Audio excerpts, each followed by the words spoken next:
یہ واقعہ ہوا. وہ جو نقل کر رہے ہیں کہ امام اعظم سے یہ ایک شخص نے سوال کیا کہ جو کہے کہ اللہ کہاں ہے مجھے نہیں معلوم, امام اعظم نے کہا وہ کافر ہے, اس لیے کہ اللہ عرش کے اوپر ہے.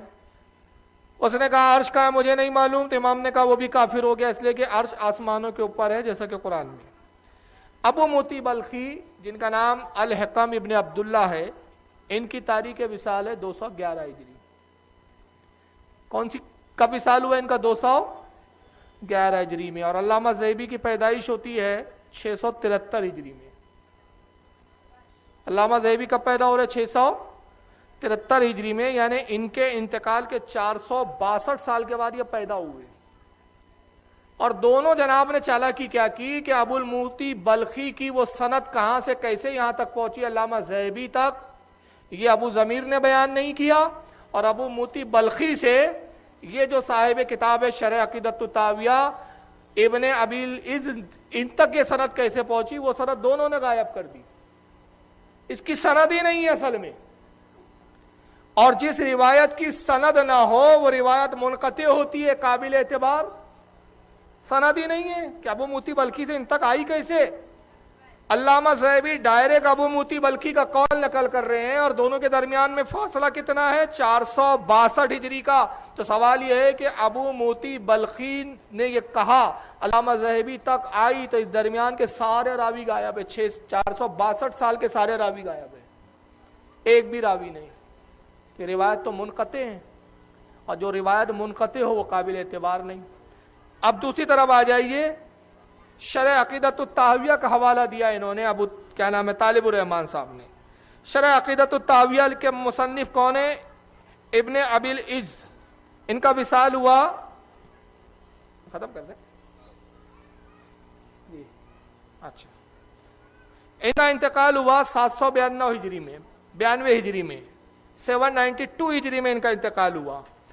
اب آپ والی کتاب دیکھیے شرح عقیدۃ الطحاویہ, یہ پی ڈی ایف میں نیٹ پر بھی موجود ہے. اگر کسی کو ہارڈ کاپی میں نہ ملے تو نیٹ پہ ڈھونڈ لے, نیٹ پہ مل جائیں گی.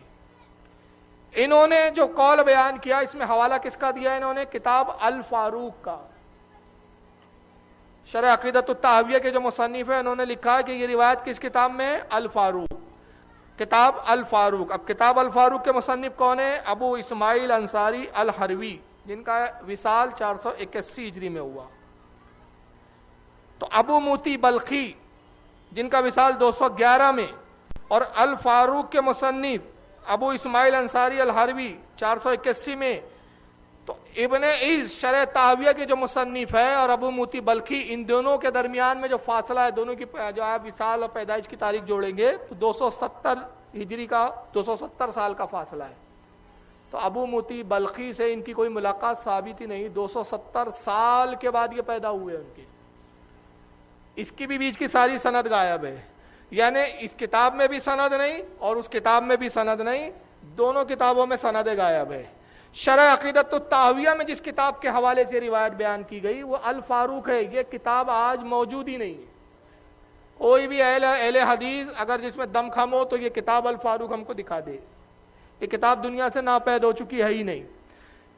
پھر پانچواں پوائنٹ یہ ہے کہ کتاب الفاروق معتبر بھی نہیں ہے. اگر وہ کتاب اول تو ملتی نہیں ہے, اب کسی قدیم نسخے میں, کسی قدیم لائبریری میں اگر کسی کے ہاں ہو, مل بھی جائے مشکل سے, تو معتبر نہیں. اس کی دلیل کیا ہے؟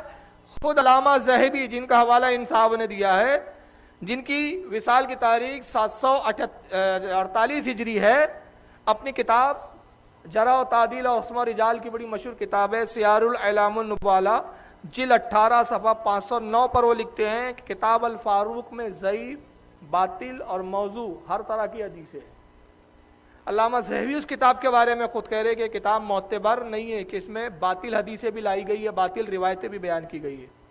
اسی طرح امام ابن حجر عسقلانی متوفی 892 ہجری, 892 ہجری میں ان کا انتقال ہوا.